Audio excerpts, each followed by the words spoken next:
The Last Voyages of Odysseus, a narrative reconstruction of the Telegony, an ancient work attributed to Eugammon of Cyrene. Audiobook edition, narrative reconstruction and introduction by Dr. Jorge Faymark Vidovic Lopez. Ediciones Clio, Vigo, Spain, 2026. Prologue. The Odyssey offers one of the most powerful conclusions in ancient literature. The hero returns to his island, reclaims his name, is reunited with his wife, and restores the order that had been disrupted by 20 years of absence. For many listeners, that homecoming appears to bring Odysseus's life to a definitive close. Yet the Homeric epic itself leaves one final obligation unresolved. Tiresias foretells that, after punishing the suitors, Odysseus must leave Ithaca once more, carry an oar into the interior, and make his peace with Poseidon in a land whose inhabitants know nothing of the sea. The return, therefore, was not the end, but a pause within a destiny still unfulfilled. The Greek epic tradition continued that story. The poems of the Trojan Cycle did not treat the war at Troy, the homecomings of the heroes, and their deaths as isolated narratives, but as constituent parts of an extensive shared memory. At the furthest reach of that cycle stood the Telegony, a work attributed to Eugammon of Cyrene. It recounted the events following the Odyssey, Odysseus's further wanderings, his sojourn among the Thesprotians, his marriage to Queen Callidice, the war against the Brygi, his return to Ithaca, and, finally, the arrival of Telegonus, the son he had fathered with Circe and had never known. The complete poem has been lost. Its hexameters cannot be read, nor can its author's exact voice be recovered. What survives is little more than an ancient summary, a handful of verses of disputed attribution, and scattered notices in writers from widely differing periods. That loss demands caution at every turn. Knowing the plot of a work and possessing its text are vastly different things. We know which episodes made up the Telegony, but we do not know how they were developed, what words the characters spoke, what images sustained the narrative, or how much space the poet gave to each event. The title, The Last Voyages of Odysseus, reflects that situation. It is not intended to replace the ancient name of the poem, which is expressly acknowledged in the subtitle, but rather to bring the listener closer to the human core of the story. A hero who, having at last attained what he had struggled toward for so many years, discovers that he must set out once more. Odysseus has recovered his home, yet his relationship with the journey is not over. His identity remains divided between the household and the road, between the prudence of the king and the restlessness of the sailor, between the longing to stay and the force of a fate that drives him again into the unknown. The first part of this reconstruction follows that movement. Beginning with the burial of the suitors and the sacrifices to the nymphs, Odysseus takes to the road again. He travels to Elis, receives the gift of Polixenes, and sets about fulfilling the command of Tiresias. He then reaches Thesprotia, joins Callidice, and rules alongside her. The war against the Brygi extends, in a different land, the warrior existence that had seemed to end at Troy. When Callidice dies, the hero entrusts the kingdom to his son Polypoetes and returns once more to Ithaca. Each homecoming thus carries within it the possibility of another departure. The second part gradually shifts the center of the narrative toward Telegonus. Raised by Circe on a distant island, the young man sets out in search of his father without knowing the face of the man he seeks.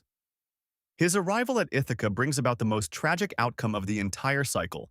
Father and son face each other without recognition, and Telegonus deals Odysseus a mortal wound with a spear tipped with the spine of a stingray. Only after the battle does he understand who his fallen adversary was. Recognition, which in the Odyssey restored bonds and saved lives, arrives here too late. In that death, the great themes of the Odyssean tradition converge. The sea, space of adventure and return, finally reaches the hero in his own homeland. The prophecy of Tiresias, transmitted through an expression whose interpretation was debated since antiquity, finds a paradoxical fulfillment. Death comes from the sea, not necessarily because Odysseus perishes while sailing, but because the instrument that wounds him belongs to the marine world. The cunning that had so often allowed him to recognize danger cannot protect him from his unknown son. The seasoned traveler's experience proves insufficient when faced with an identity that remains concealed from both combatants. Reconstructing this story requires maintaining a balance between fidelity and imagination. Fidelity demands that the sequence transmitted by the sources be respected, that variants be distinguished, and that modern words not be presented as ancient ones. Imagination is necessary to transform an inventory of episodes into a continuous narrative. It must supply landscapes, transitions, silences, reactions, and movements capable of connecting the preserved data.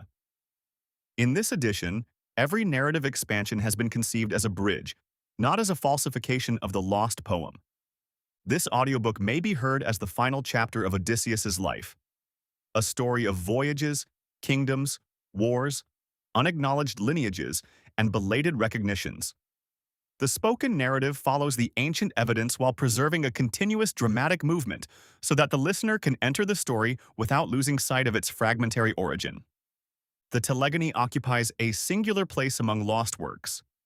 Its plot unsettles the familiar image of the Homeric hero and demonstrates that Greek myths were never fixed in a single version. The Odysseus who returns to Penelope is not necessarily the last Odysseus imagined by the ancients. After the reconciliation, other territories still remain, along with another wife, other children, and a death that transforms the triumph of homecoming into a tragedy of non-recognition. Recovering that continuation allows for a better understanding of the vitality of the epic cycle and the freedom with which the ancient tradition reshaped its characters. The listener will encounter a work deliberately situated between literature and philology. It is not the original Telegony, irrecoverable in its entirety, but neither is it a novel severed from its sources. It is a documented interpretive reconstruction, a way of restoring narrative voice to the remnants of an epic and gathering into a single itinerary the accounts that ancient transmission left scattered. Under the title, The Last Voyages of Odysseus, it tells of a fate that did not end with the return to Ithaca, and of a hero who, even at the close of his life, continued to belong to the road. Dr. Jorge Fimark, Vidovich Lopez. Vigo, 2026. A note on this audiobook. This audiobook is not a translation of a complete Greek poem. The Telegony attributed to Eugammon of Cyrene has been almost entirely lost, and its story survives principally through a brief ancient summary transmitted under the name of Proclus, together with scattered testimony from later authors. The narrative that follows is a documented modern reconstruction. The ancient sources determine the principal sequence of events. Descriptions, transitions, movements, and speeches are modern linking passages created to form a coherent story. No invented wording is presented as the recovered language of Eugammon. For clarity in the spoken edition, scholarly footnotes, bibliographical references, repeated reconstruction notes, and philological appendices have been omitted. The full documentary apparatus remains part of the print edition published by Ediciones Clio. Book 1. The Last Voyages of Odysseus. A Narrative Reconstruction. 1. The Burial of the Suitors. The relatives of the suitors bury the dead. Proclus. Argument of the Telegony. When the news left Odysseus's house and spread along the roads of Ithaca, what had happened could no longer be concealed. For years, the most powerful young men of the island and the surrounding lands had occupied the palace, consumed the absent king's livestock, and competed for Penelope's hand. Now they lay dead in the hall where they had held their banquets. The Telegony began after that slaughter. Their relatives came to collect them and gave them burial. The mourning brought no relief. Men and women arrived from the city and from the houses scattered across the island. Some were looking for their sons, others for their brothers. Each family recognized a familiar face among the fallen and found in it proof that the king's return had ended in the most terrible way. No room remained for the threats made during the feasts, nor for the hope of claiming Odysseus's bed and throne. Only the bodies remained, and the obligation to return them to the earth. The Ithacan dead were returned to their families. Those who had come from other islands were carried to the shore and placed aboard ships, so that each might receive burial in his homeland. The Odyssey, in describing the same moment, preserves precisely this distinction. Each family buried its own dead, while those from abroad were sent by sea to their places of origin. And so those men who had so long believed themselves masters of the palace departed from it. They did not leave in a victor's procession, but were borne away by their kinsmen. The doors they had passed through with such arrogance now opened to let them out in silence. The families did not share a common guilt or a common judgment about what had occurred, but grief brought them briefly together. In the face of death, the rivalry among the suitors became a shared catastrophe. Among all the names, that of Antinous carried a particular weight. He had been the first to fall to Odysseus's arrow and had led the suitors in their most violent decisions. His father, Eustathius, did not regard the death as punishment for the usurpation of the palace, but as an affront that demanded blood. While the graves were being prepared, grief turned into a desire for vengeance. Once the first duties to the dead had been performed, the Ithacans gathered in assembly. There, two irreconcilable accounts confronted each other. For some, Odysseus had reclaimed his home after enduring an unjust occupation and had punished those who had plotted Telemachus's death. For others, the returned king had destroyed an entire generation of nobles and would have to answer for it. Eustathius spoke on behalf of the latter and called on the relatives to pursue the victor before he could leave the island. Not everyone accepted his judgment. Halitherses recalled that the gods had repeatedly foretold Odysseus's return and that the suitors had refused every warning. Their deaths, he maintained, could not be separated from the violence they themselves had brought into the palace. But grief seldom heeds reason when the funeral pyres have not yet burned out. Part of the assembly took up arms and followed Eustathius. Odysseus was at that moment on Laertes' land. Father, son, and grandson prepared to fight together against those who came demanding vengeance. Laertes struck down Eustathius, and the clash would have claimed further lives had Athena not imposed an end to the fighting. By the will of Zeus, the goddess halted the combatants and established a covenant. Odysseus would retain his kingdom, and the people of Ithaca would renounce the war born of the suitors' deaths. Peace did not erase what had happened. The houses retained the absence of their young men. The palace, the memory of bloodshed. Penelope and Telemachus. The recollection of years lived under threat. Yet the island came to recognize its king once more. The long homecoming seemed to have reached its end. Odysseus stood again beside his wife, his son, and his father, and no human force now contested his authority. But the fate foretold by Tiresias had not yet been fulfilled. After reclaiming his household, Odysseus was to leave Ithaca once more, carry an oar with him, and walk until he found men who knew nothing of the sea. Before undertaking that journey, he still had to honor the divinities who had protected his return. As the last funeral ships drew away from the shore, the hero prepared to offer sacrifice to the nymphs. 2. The sacrifices to the nymphs. After sacrificing to the nymphs, Odysseus sails to Elis to inspect his herds. Proclus, argument of the Telegony. With peace restored in Ithaca and the obligations to the dead fulfilled, Odysseus turned his attention to the divinities who had watched over his homecoming. The ancient summary places at this point a sacrifice to the nymphs, immediately before his departure for Elis. The Homeric tradition allows us to identify the site to which the hero's memory would naturally have led him. In the harbor of Phorcys, sheltered between two headlands, lay a shaded grotto consecrated to the Naiad nymphs. Within it stood craters and stone amphorae, stone looms on which the goddesses wove cloth of purple, and springs that never ceased to flow. One of its entrances belonged to mortals. The other, facing south, was reserved for the immortals. That grotto had been the first sanctuary of Ithaca that Odysseus had looked upon when he awoke from the sleep in which the Phaeacians had set him down on his native shore. Athena then revealed to him that he stood before the very cave where, before the war, he had been accustomed to offer sacrifice. Having spent years believing he would never see it again, he had vowed to honor the nymphs once more should the goddess grant him the recovery of his household and the sight of Telemachus grown to manhood. Now he could honor that vow. The treasures received from the Phaeacians had lain hidden in that grotto, while he prepared the killing of the suitors. The cave had sheltered the belongings of the absent man and, at the same time, had marked the boundary between the journey and the recognition of his homeland. The brief notice in Proclus therefore appears to be no isolated detail. It returned Odysseus to the sacred site that had presided over his arrival and discharged an obligation undertaken before he entered the palace once more. The servants carried the offerings down to the harbor, and the ceremony was performed before the mouth of the grotto. Nothing allows us to determine which victims were chosen or what words the prayer contained. The reconstruction can preserve only the meaning of the act. Odysseus acknowledged that his victory had depended not on the strength of his bow or his own resourcefulness alone, but also on the divine protection that had kept safe his person, his son, and his possessions. When the rite was over, the king remained for a moment facing the sea. From that shore, he could make out the route he would have to follow toward the Peloponnese.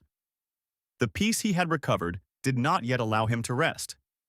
There were estates to be inspected, ties of hospitality to be renewed, and, above all, the command of Tiresias, whose execution would once again take him away from Penelope and Ithaca. The ship was made ready without the trappings of a military expedition. Odysseus was not setting out to sack a city or to seek glory, but to set in order what his long absence had left in disarray. After so many voyages imposed by the wrath of the gods, this was the first he undertook again as king of Ithaca. When the sails caught the wind, the grotto of the nymphs fell behind, and the prow was turned toward the shores of Elis.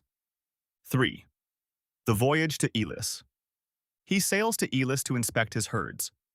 There he is received by Polixenus. Proclus. Argument of the Telegony.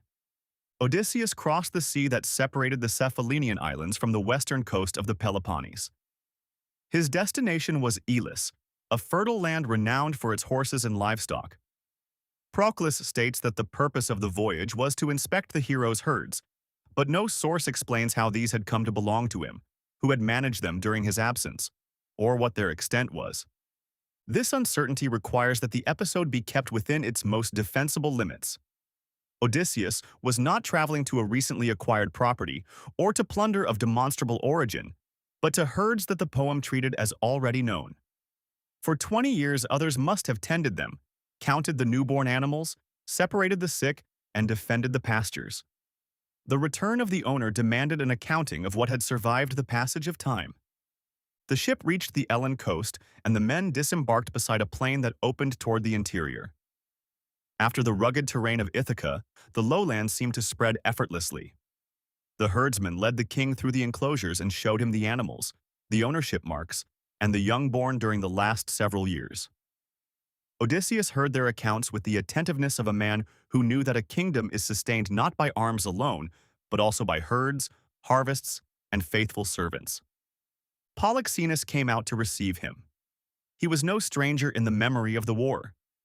The Iliad lists him among the 4 commanders of the Epeans who led their contingents to Troy and identifies him as the son of Agasthenes and grandson of Augeas.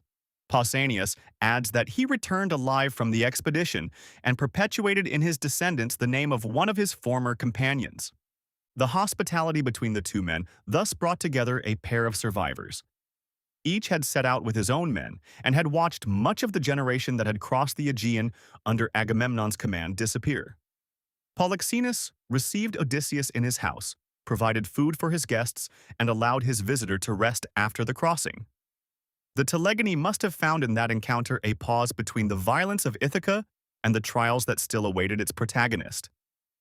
During the stay, the herds were reviewed, and the business for which Odysseus had sailed to Elis was settled. The source preserves no disputes, losses, or punishments of unfaithful overseers. The silence counsels against introducing any. It is enough that the king recognized his possessions and confirmed who was to continue tending them when he returned to his island. When the hour of farewell arrived, Polixenus was unwilling to let his guest depart without a token of friendship. He had a crater brought forth and presented it to him as a gift. It was an object made for mixing wine with water at banquets, but it could also hold the memory of a household and its forebears. Around that vessel unfolded the story of Trophonius, Agamedes, and Augeas, the ancient king whose wealth had shaped the past of Elis. 4. The crater of Polixenus. Polixenus offers him hospitality and presents him with a crater as a gift. The story of Trophonius, Agamedes, and Augeas then follows. Proclus, summary of the Telegony. Polixenes set the vessel before Odysseus and turned it slowly so that its workmanship could be examined. Proclus's summary describes neither the material, the size, nor the technique of the crater. It states only that, following the mention of the gift, the story of Trophonius, Agamedes, and Augeas came next. Many scholars have interpreted this sequence as the trace of an extended description of the object. The scenes of the narrative would have been depicted on the vessel, much as in other epic digressions in which a work of art opens a prior story within the poem. The reconstruction adopts that possibility, though it cannot present it as certainty. The traditions concerning Trophonius and Agamedes do not agree in every detail. Some regarded them as brothers. Others made Trophonius the son or stepson of Agamedes. Pausanias connects their adventure with the treasury of King Hyrieus, while an ancient scholium preserving a version attributed to the historian Carax places the treasury in Elis and assigns it to Augeas. The presence of Augeas in the argument of the Telegony favors this Elian variant. In the first scene on the crater, the two builders appeared working together. Their reputation had spread because they knew how to raise temples for the gods and secure dwellings for kings. One tradition even credited them with part of the ancient sanctuary of Apollo at Delphi. Where others saw only isolated stones, they recognized weights, supports, and joints capable of sustaining a structure for generations. Augeas, owner of countless herds and of proverbial wealth, commissioned them to build a chamber where he could store his gold and his household's most precious possessions. Trophonius and Agamedes raised walls that appeared impenetrable. The doors shut fast and the seals remained intact. During construction, however, they positioned one stone in such a way that it could be removed from outside without leaving any visible trace. The second scene showed the completed chamber. At night, when the palace fell silent, the craftsmen would remove the stone and enter the strong room they themselves had made impregnable to everyone else. They would take a portion of the treasure and replace the block in its place. The following morning, Augeas would find his wealth diminished, yet no lock had been forced and no seal appeared broken. The king understood that the thief was not entering through the door. He then ordered a trap to be concealed among the vessels in which he kept his valuables. On the next incursion, Agamedes was caught by the mechanism. Trophonius tried to free him but realized that dawn would come before he could break the trap. If the captive were recognized, both would be exposed. The following image contained the most terrible part of the story. Trophonius cut off Agamedes' head to prevent his face from revealing the identity of the thieves. He then fled, taking with him the secret of the construction. The earth, however, opened before him and received him into its depths. At Lebedia, the place of his disappearance would later be shown, and Trophonius would be venerated as a chthonic power capable of answering those who descended to consult him. The crater thus brought together skill and crime, hospitality and theft, accumulated wealth, and the impossibility of protecting it entirely. No wall was secure against the man who knew its structure. No cunning permanently shielded one who had betrayed the trust placed in his expertise. Odysseus received the gift without forgetting that he too had prevailed on many occasions through concealed entrances, disguises, and stratagems. But his intelligence had been placed in the service of homecoming and the recovery of his household, whereas that of the builders had destroyed the bond between guest, craftsman, and king. The story engraved or evoked on the crater transformed Polixenes' gift into a warning about the uses of skill. Once the rites of hospitality were concluded, Odysseus had the vessel carried to the ship. Polixenes remained in Elis, and the herdsmen returned to their work. The prow turned once more toward Ithaca, where the hero had to fulfill a pledge older than his visit to the flocks, the instruction he had received from Tiresias in the realm of the dead. 5. The final command of Tiresias. He then sails back to Ithaca, performs the sacrifices prescribed by Tiresias, and sets out for Thesprotia. Proclus, summary of the Telegony. The ship returned to Ithaca bearing Polixenes' crater. The journey to Elis was now complete. The respite, however, was brief. Proclus places at this point the sacrifices prescribed by Tiresias and the departure for the land of the Thesprotians. Before setting out, Odysseus paid homage to the powers of the underworld. Pseudo-Apollodorus mentions sacrifices to Hades, Persephone, and Tiresias, as though the hero were obliged to acknowledge those who had allowed him, while still living, to hear a revelation reserved for the dead. He then took up the oar that would serve as the sign of his pilgrimage and prepared to leave the island once more. The prophecy had been precise. After slaying the suitors, he was to walk with an oar on his shoulder until he reached a region whose inhabitants knew nothing of the sea, mixed no salt with their food, and mistook that instrument of navigation for a winnowing fan. There he would have to plant the oar in the ground and offer Poseidon a ram, a bull, and a boar. He was then to honor all the gods in his own house with hecatombs, each in the proper order. Penelope knew the command, for Odysseus had revealed it to her after their recognition beside the marriage bed. Both understood that the homecoming had not brought all his labors to an end. His departure now arose neither from a storm nor from the will of an enemy, but from a religious obligation that the hero accepted in order to be reconciled with the god whose son he had blinded. Odysseus left the ships behind and moved inland. The oar, which near the sea would have immediately identified him as a sailor, grew unfamiliar as the road drew farther from the ports. He crossed fields, forests, and settlements for which the storms on the horizon played no part in daily life. The sign foretold by Tiresias had to arise from the genuine ignorance of another man, not from a learned response. At last, a traveler noticed the object he carried on his shoulder and asked why he was transporting a winnowing fan. Odysseus understood that he had reached the appointed destination. He drove the oar into the ground, prepared the altar, and offered Poseidon the 3 prescribed victims. The implement that had propelled so many ships stood upright in a land where no one knew how to use it. The sacrifice did not erase the harm done to Polyphemus, nor did it cancel the years of divine wrath. It acknowledged, rather, the power of Poseidon beyond the coastlines and carried his cult to men who knew nothing of the sea. The hero who had survived the waves set down the emblem of his trade in the heart of the land and asked that the enmity come to an end. Pseudo-Apollodorus places this march through Epirus and states that, upon arriving among the Thesprotians, Odysseus performed the sacrifice indicated by Tiresias and appeased Poseidon. His account makes it possible to connect the oar pilgrimage with the next episode of the Telegony, although the exact order of the rites cannot be recovered with full certainty.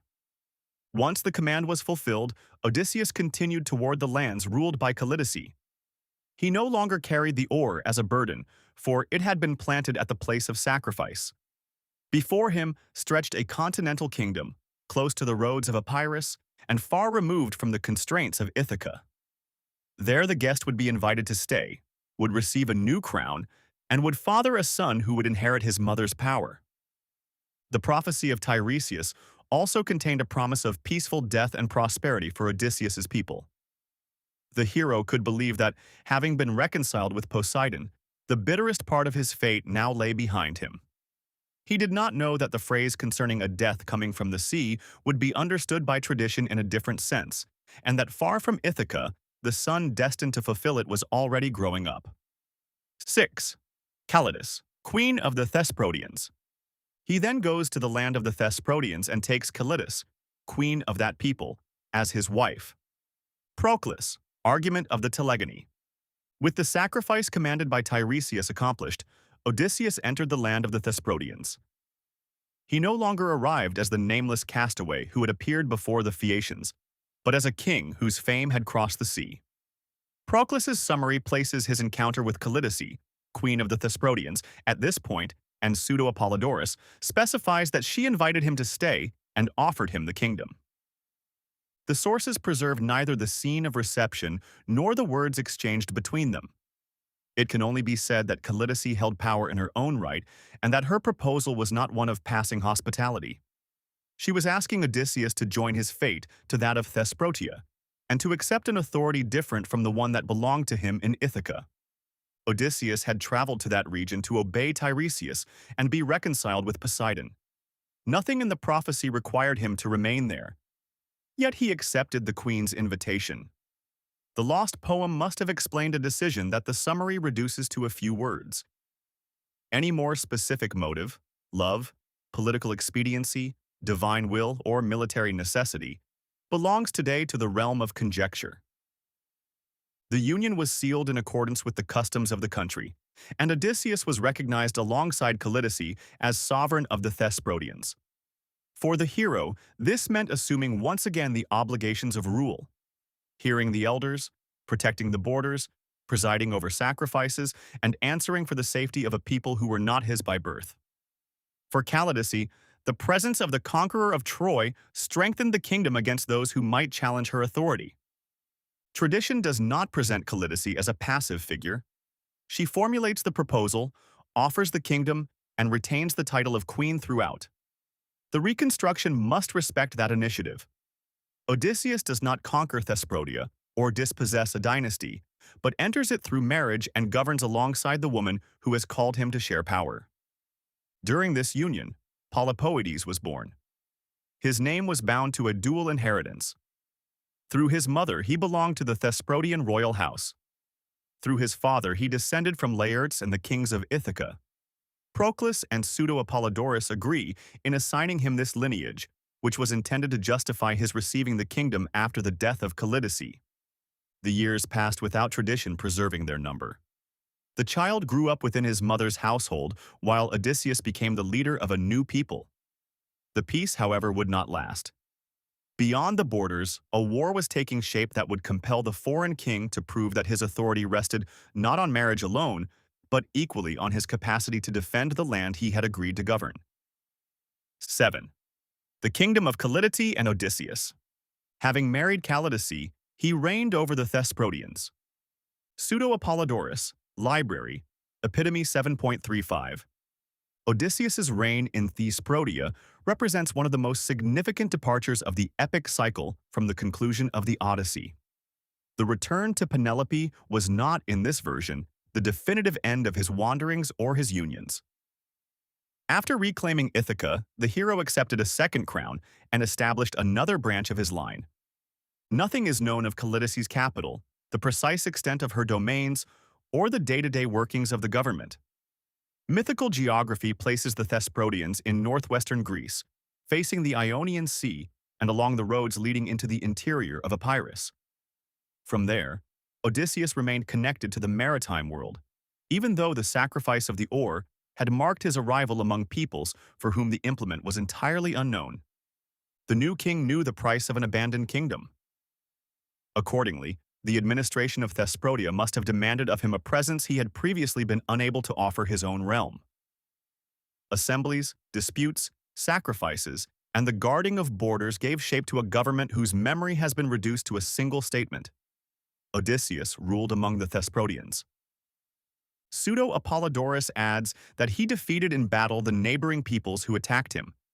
This account most likely summarizes the same conflict that Proclus identifies with greater precision as the war against the Brygi.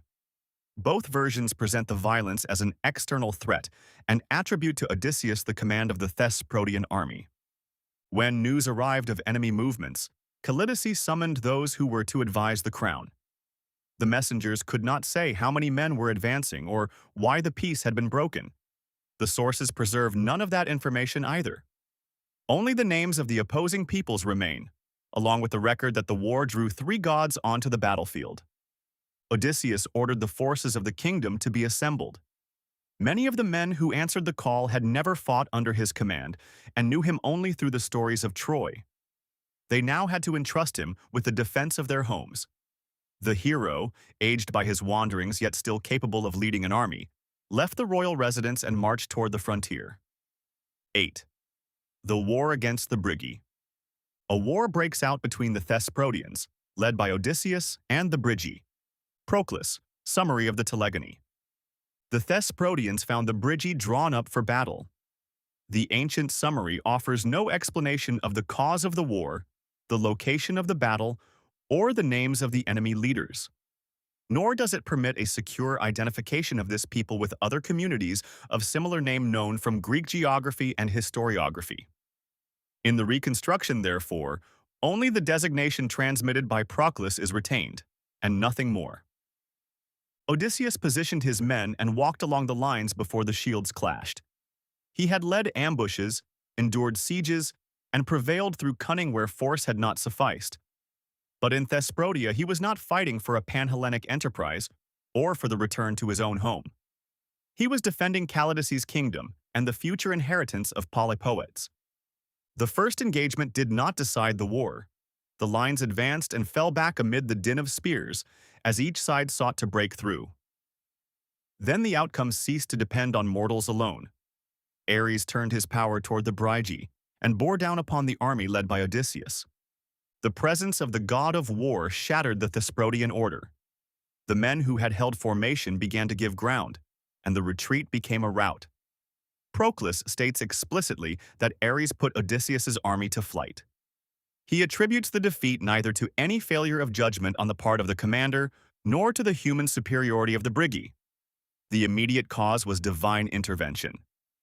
Odysseus tried to rally his men, but no mortal voice could overcome the terror that accompanied the god. Shields were abandoned, the ranks broke apart, and the men sought refuge far from the enemy's pressure. The king understood that the battle could not be recovered while Ares remained on the field. The defeat threatened not only the army but also the house of Callidice. Should the Brygi press their advance, the queen, the young Polypoets, and the peoples of the kingdom would be left exposed. It was then that the protector who had sustained Odysseus so many times resolved to confront the god who was favoring his enemies. 9. Athena against Ares. Athena fights Ares until Apollo separates them. Proclus, summary of the Telegony. Athena descended to the field where the Thesprotians were fleeing. Her intervention renewed the ancient alliance with Odysseus and reprised an opposition familiar from heroic poetry. Martial intelligence and disciplined combat set against the indiscriminate fury of Ares. The Iliad had already depicted the two gods as adversaries, but the summary of the Telegony does not allow the blows or words of that Homeric episode to be transposed onto this conflict. The goddess placed herself between Ares and the men being pursued.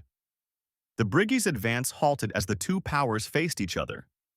For the combatants, the human war was suspended before a dispute that surpassed them entirely. No mortal shield could withstand the clash of those who determined the course of battles. Ares defended the advantage he had granted the Brygi. Athena protected the hero she had guided from Troy to Ithaca. Proclus does not indicate whether the gods wielded weapons, wounded each other, or exchanged threats. He states only that Athena joined battle with Ares, and that the confrontation continued until Apollo arrived. The son of Leto placed himself between them and brought the divine contest to an end. His mediation returned the war to the domain of men. Ares ceased driving the pursuit, and Athena did not prolong the duel. The equilibrium imposed by Apollo allowed the Thesprotians to regroup and Odysseus to reassert command over those who had survived the rout. The human outcome does not appear explicitly in Proclus's summary. Pseudo-Apollodorus, however, states that Odysseus defeated the neighboring peoples who had attacked him.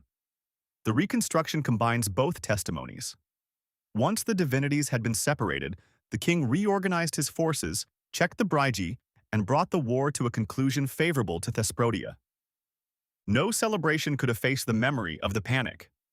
Odysseus had learned that neither experience nor renown could shield an army when a god turned against it. The victory belonged as much to the resilience of the Thesprotians as to Athena's intervention and to Apollo's decision to halt the combat between the immortals. The survivors returned to the kingdom and brought Callidice the news that the threat had been repelled. Polypoetes inherited a land preserved by his father, but also a memory of war in which the gods had fought over the very fields that would one day fall under his authority. 10. The death of Callidice and the return to Ithaca. Upon Callidice's death, Polypoetes inherits the kingdom, and Odysseus returns to Ithaca. Proclus, summary of the Telegony. After the war, the kingdom recovered its peace. Odysseus remained with Callidice and Polypoetes, fulfilling the obligations he had assumed when he accepted the crown. The sources move directly from the conflict to the queen's death and preserve no intervening events. Callidice died without the tradition indicating illness, accident, violence, or divine intervention. Her passing closed the union that had kept Odysseus in Thesprotia and opened the question of succession. The kingdom she had offered the stranger was not to leave her own lineage. Polypoetes received power. Proclus presents him as his mother's successor, and Pseudo-Apollodorus states that Odysseus handed the kingdom over to him before departing. Neither the new ruler's age nor whether he governed immediately or under the guardianship of others is recorded. In the sources, the succession functions as the natural conclusion of the marriage between the hero and the queen. Odysseus placed in his son's hands the authority he had shared with Callidice. In doing so, he ensured that Thesprotia would not remain subject to an absent king and that the maternal house would continue to rule. His presence was no longer necessary to uphold the kingdom's legitimacy. The farewell must have joined grief for the queen with the separation between father and son. No source preserves their words. It can only be known that Odysseus did not incorporate Thesprotia into his island domains nor bring polypoids to Ithaca. The son remained where he had been born, as Callidice's heir. The father set out again on the road back to Penelope's house. When Odysseus caught sight of the shores of Ithaca once more, he could consider the duties foretold by Tiresias fulfilled. He had carried the ore inland, offered sacrifices to Poseidon, and survived another war. Proclus confines his account to the statement that Odysseus returned to the island. This second homecoming, less extensive than the one narrated by Homer, nonetheless prepared the final chapter of his life. Pseudo-Apollodorus adds a detail absent from the cyclic summary. Upon arriving, Odysseus found Polyporthes, the son Penelope had borne him. The notice belongs to a complementary tradition and cannot be established as having featured in the Telegony, but it depicts an Ithaca whose royal house had continued to grow during the hero's stay in Thesprotia. Peace seemed at last within reach.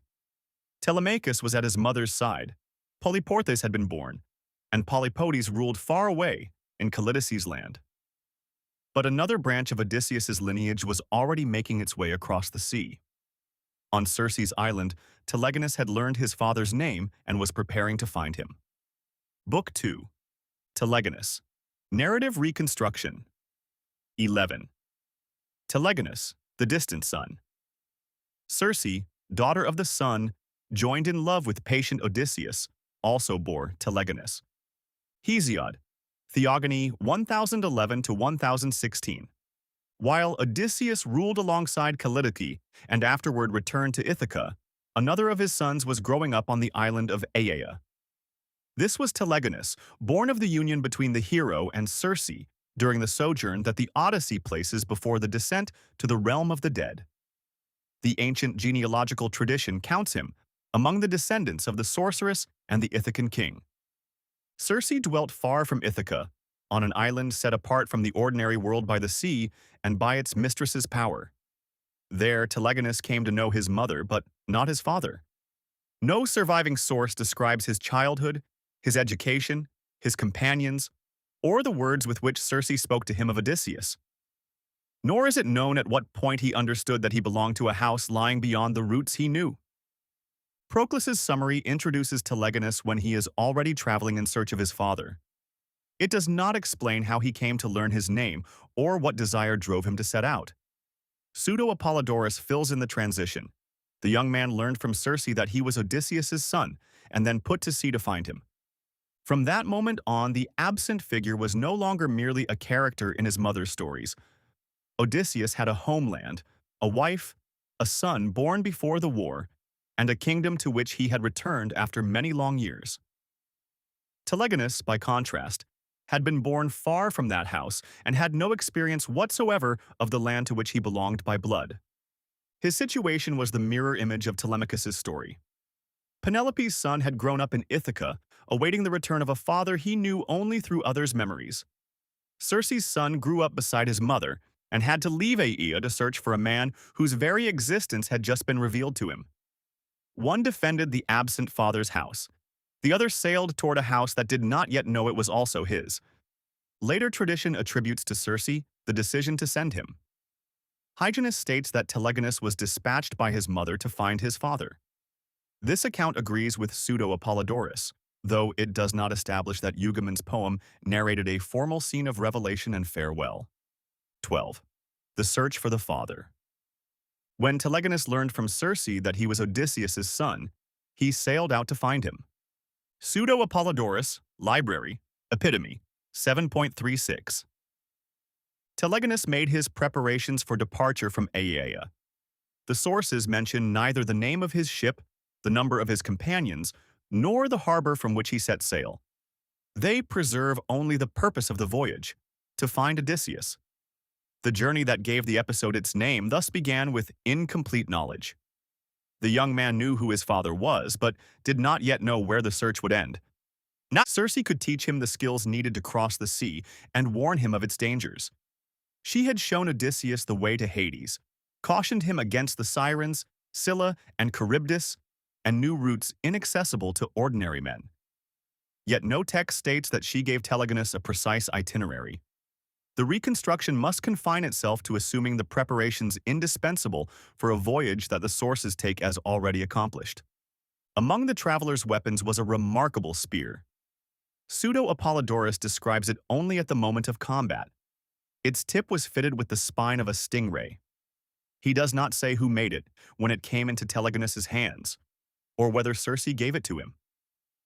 Later, iconographic and literary tradition made this weapon the hero's defining attribute, but its origin remains obscure. The young man left behind his mother's island and entered the same sea that had held Odysseus captive for years. For the father, those waters had been the space of delay, loss, and impossible return. For the son, they were the only path to recognition. Thus, while Odysseus believed his wanderings to be over, a new voyage was making its way toward him. Proclus preserves neither ports of call nor intermediate adventures. There are no cyclopes, sirens, monsters, or fabulous peoples in the summary. Telegonus's journey is reduced to a single line that carries him from ignorance of his origins to the shore he seeks without recognizing.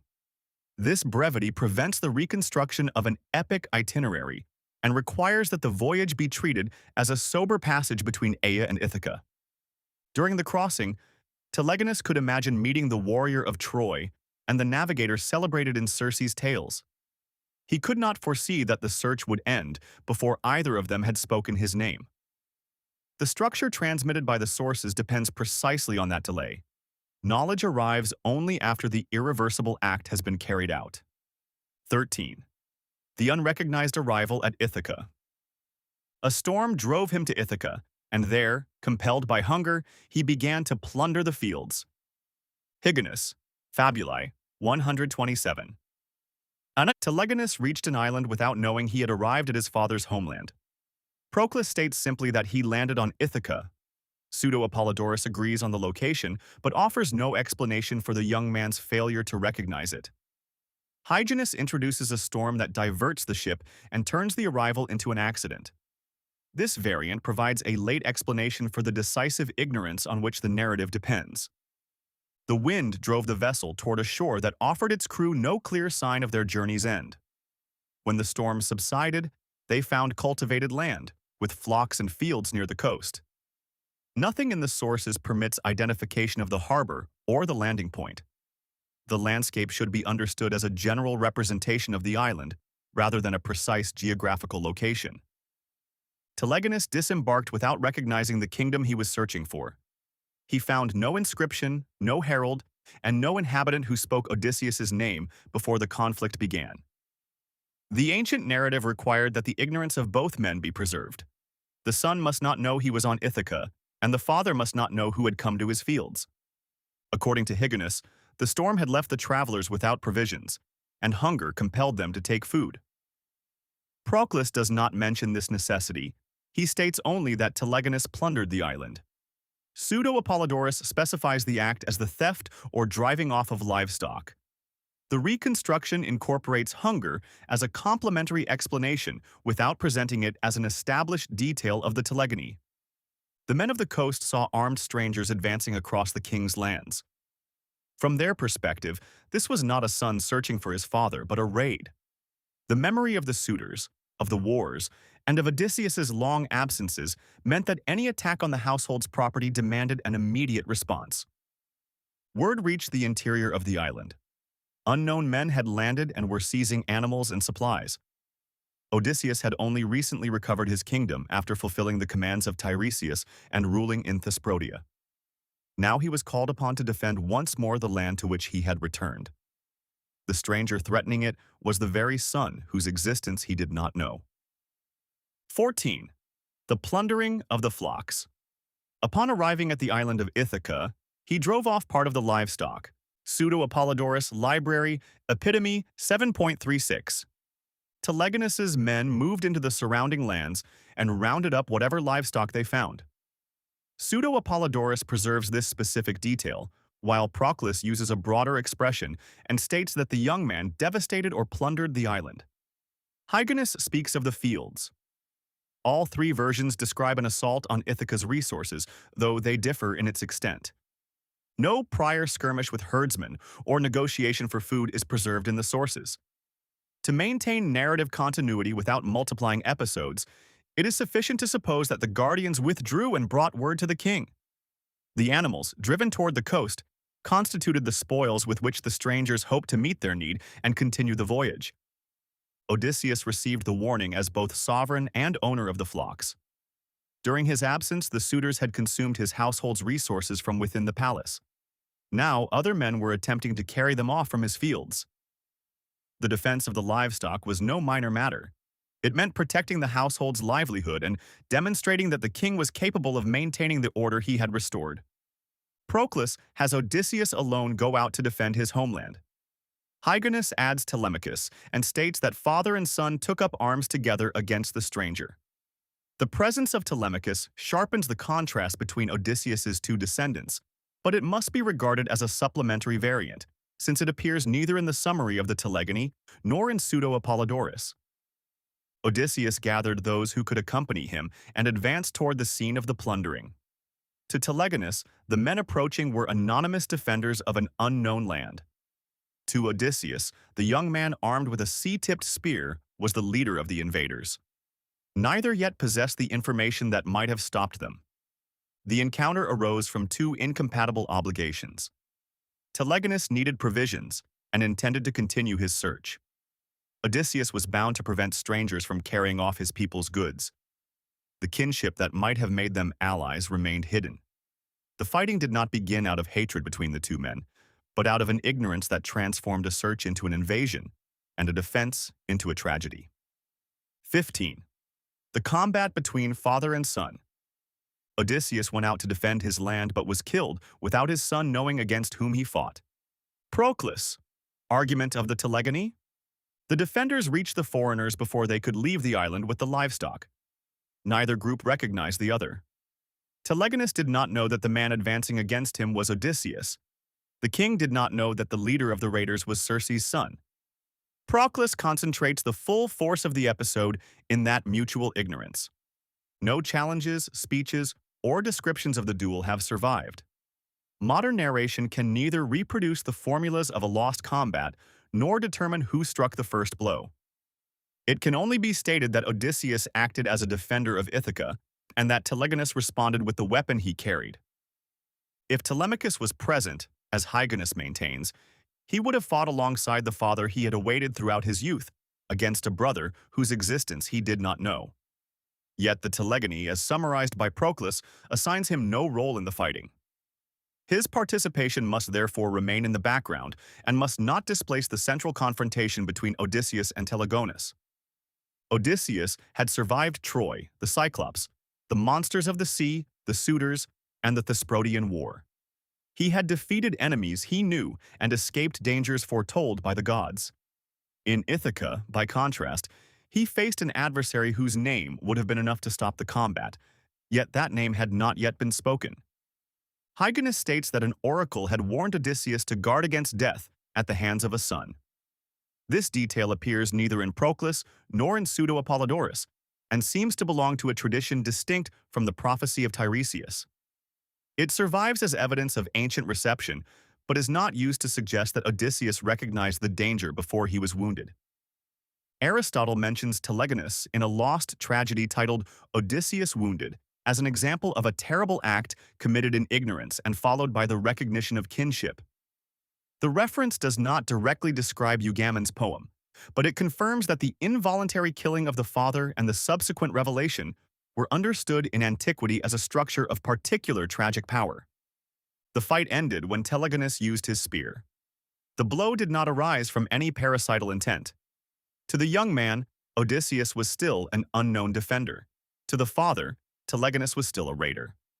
The truth remained suspended until after the point had entered the king's body. 16.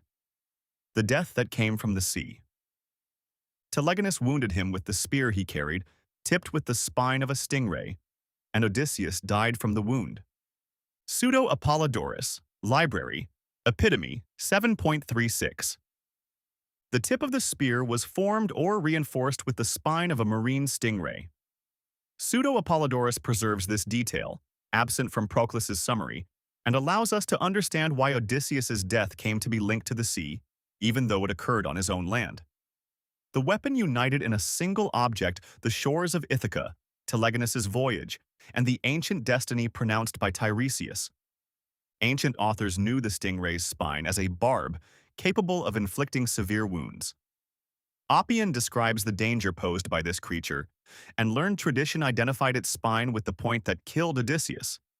There is no need to imagine a fabulous beast.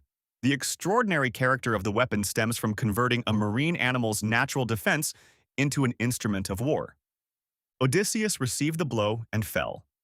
The sources do not indicate which part of the body was struck, how long the agony lasted, or what words were spoken before he died. Pseudo-Apollodorus states directly that he died as a result of the wound. Proclus summarizes the outcome by saying that he was killed unintentionally by his son. The prophecy of Tiresias had foretold a death connected to the sea through the Greek expression, which may be interpreted either as coming from the sea, or, according to another ancient and modern reading, as away from the sea. The Telegony appears to have exploited the first possibility. Death arrived from the maritime realm on the tip of a spear, even though it struck the hero on dry land. At the moment of the wound, the promise of a peaceful old age seemed to stand in tension with the violence of the combat. The cyclic tradition resolved that tension not through a long death in the ocean, but through an object of the sea carried by a son born far away. Fate did not compel Odysseus to set sail once more. It brought the sea to him. The combatants stopped around the fallen man. Telegonus had defeated the man who had been defending the flocks, but he did not yet grasp the magnitude of what he had done. The body before him belonged to the king of Ithaca and to the father whose search had brought him to the island. The knowledge that could have prevented the death was about to be revealed at the very moment it could no longer change anything. This is how the mortal life of Odysseus ended in the cyclic narrative, not before the walls of Troy, nor among monsters, nor in a shipwreck, but in the homeland for which he had fought for so many years. The unwitting killer was living proof of one of his voyages. The death closed the father's homecoming and opened the son's recognition. 17. The recognition and the lament. When Telegonus understood his error, he recognized the fallen man and lamented bitterly what he had done. Pseudo-Apollodorus, Library, Epitome 7.37. Victory did not bring Telegonus's search to an end. Only after mortally wounding the defender of Ithaca did the knowledge he had pursued since Aeaea finally reach him. Proclus states that the young man then realized he had committed an error. Pseudo-Apollodorus specifies that he recognized Odysseus and gave himself over to bitter lamentation. The sources do not preserve the precise means of recognition. We do not know whether Odysseus spoke his name, whether Telegonus questioned the Ithacans, whether Penelope or Telemachus came to the scene, or whether the stingray's spear allowed the wound to be connected to a known prophecy.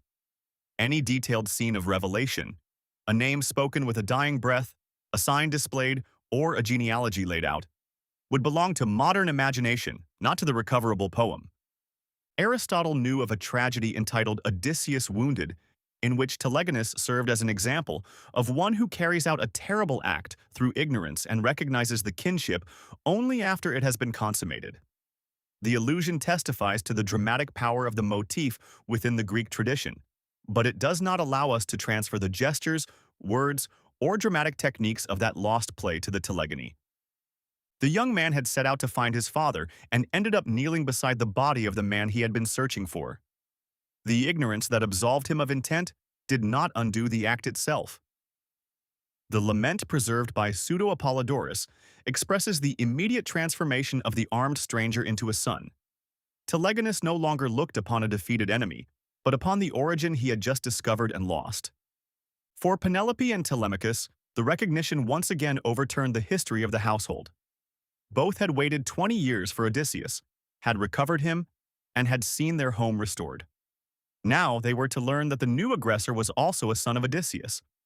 No source describes their reaction or preserves any accusation, forgiveness, or reconciliation. Only the subsequent journey shows that all three left the island together. The involuntary parricide did not close the narrative with an act of vengeance. The ancient summary makes no mention of Telemachus attempting to kill Telegonus, of Penelope demanding punishment, or of the Ithacans putting him on trial. Rather than prolonging the chain of violence, the plot changes course. The dead man and the survivors must return to Circe, whose island becomes the place where the separated branches of Odysseus's family are to be reunited. 18. The Last Voyage of Odysseus. Telegonus carried his father's body, together with Penelope and Telemachus, to his mother's island. Proclus, Chrestomathy, Argument of the Telegony. Telegonus did not leave Odysseus in the land where he had fallen. Proclus states that he transported the body and led Penelope and Telemachus with him to Circe's island. Pseudo-Apollodorus agrees on the transfer of the corpse and of Penelope, but does not name Telemachus at this point. Hyginus, on the other hand, reunites all three of the living and attributes the departure to a command from Minerva. This discrepancy requires that the oldest and most complete sequence, preserved in the cyclic summary, be maintained as the backbone of the reconstruction.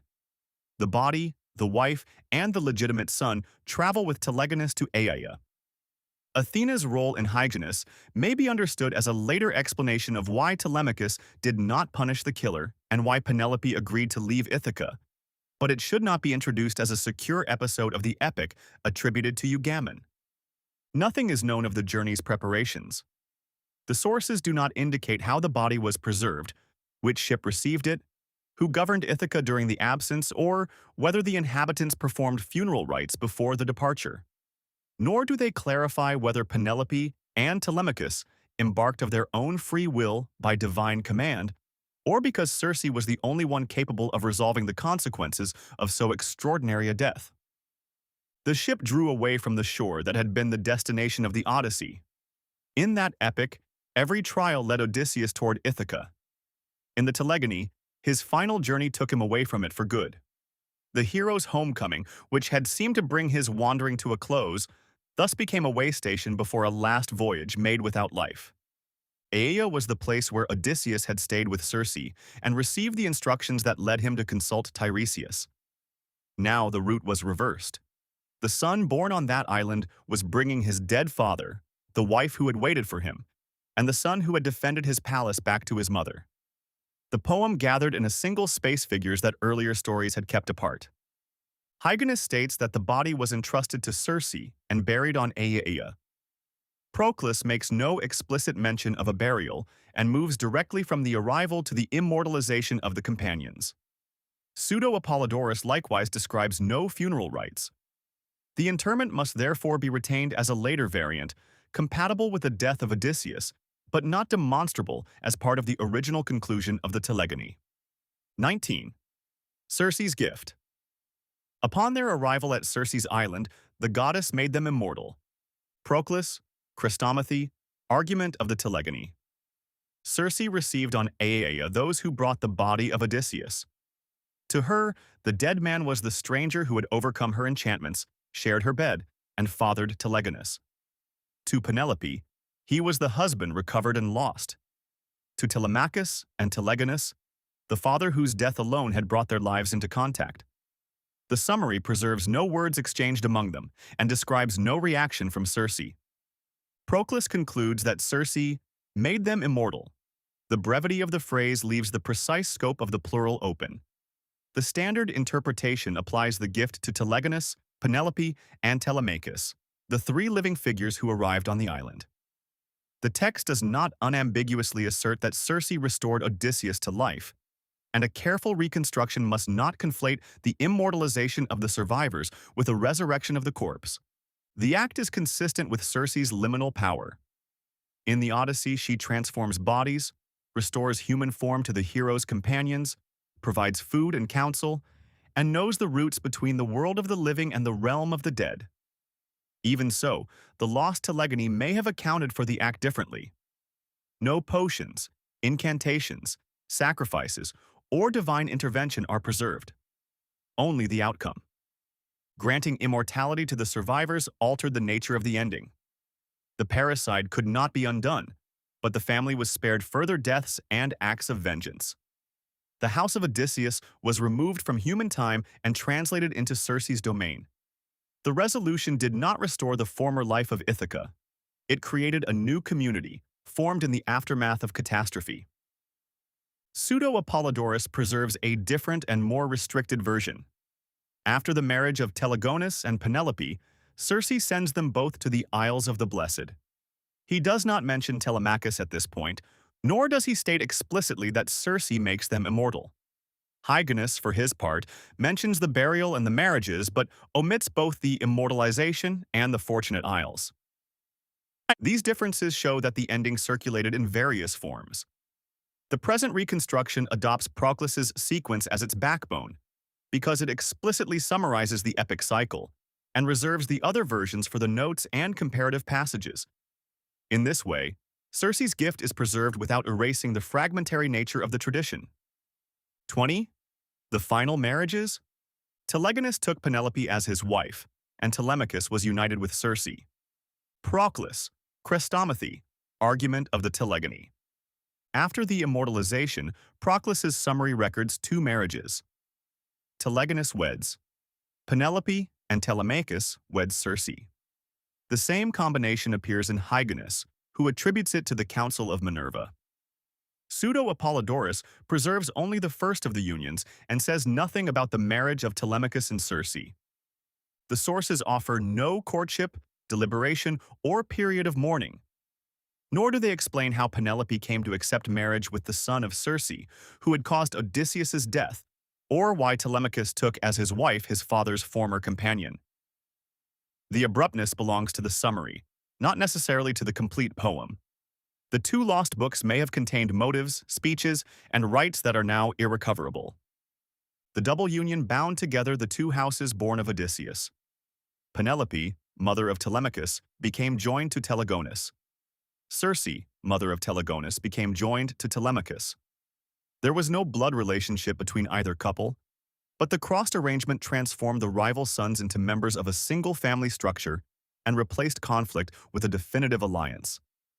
It would be unwise to explain these marriages by reference to a specific historical custom without sufficient evidence. Mythic narratives are familiar with matrimonial inheritances, dynastic alliances, and unions designed to resolve conflicts, but the summary of the Telegony does not declare which of those principles, if any, govern the outcome. At the narrative level, the unions serve a visible function: to prevent the death of Odysseus from permanently dividing his descendants. Hyginus extends the genealogy and states that from Telemachus and Circe was born Latinus, while from Telegonus and Penelope was born Italus. The names connect the end of Odysseus's family line with the legendary origins of Latium and Italy. This elaboration belongs to an Italic-oriented tradition and does not appear in Proclus. It therefore cannot be incorporated as an established episode of the archaic epic. Penelope and Circe, who in the Odyssey had occupied opposing spaces, the longed-for home and the island of delay, now found themselves within a single family. Telemachus and Telegonus, sons who had each sought their father from opposite ends of the sea, were united not through shared life with Odysseus, but through the marriages that followed his death. The ending was strange, yet deliberately symmetrical. 21. The Isles of the Blessed. Circe sent Telegonus and Penelope to the Isles of the Blessed. Pseudo-Apollodorus, Library, Epitome 7.37. Pseudo-Apollodorus places the final destination of Telegonus and Penelope at the Isles of the Blessed. Greek tradition imagined those regions at the ends of the earth, removed from toil and reserved for certain heroes favored by the gods. Hesiod presents them under the rule of Cronus, surrounded by the ocean, and endowed with an existence free from hardship. Proclus does not mention this transfer, but his statement that Circe made the characters immortal leads to a comparable outcome. The survivors leave behind the ordinary condition of mortals. Both versions agree in removing the conclusion from the political world of Ithaca and placing it within a divine geography, though they differ in the characters involved and in the precise form of the transformation. It is not possible to determine whether the Isles of the Blessed belong to Eugammon's poem or were added by a later tradition. Proclus's summary concludes with the immortalization and the marriages. Pseudo-Apollodorus ends the main story of Odysseus with the sending of the new couple to the islands. The reconstruction must preserve both endings without merging them into a single scene that no source transmits. The Telegony thus closed the Trojan Cycle through a final inversion. The Iliad had shown the heroes before a foreign city. The Odyssey, the return voyage from the sea toward home. The last epic led from the recovered homeland to a remote island and, finally, to immortality. The peace achieved did not consist in returning each character to their former place, but in withdrawing them from human history altogether. Odysseus remained dead, according to Pseudo-Apollodorus and Hyginus. Proclus does not clarify his fate after the transfer of the body. Penelope, Telemachus, and Telegonus received a new existence in the cyclic version. Circe, a figure positioned from the outset between the mortal and the divine, presided over the final act and transformed a death born of ignorance into a recomposition that no longer belonged to Ithaca. With that, the transmitted story came to an end. We do not know the final verse, the closing invocation, or the words with which Eugammon took leave of his characters. Only the architecture of the conclusion remains: recognition, transfer, immortality, and marriages. Where the poem disappears, the sources still allow us to perceive its general shape, but not the voice that gave it life.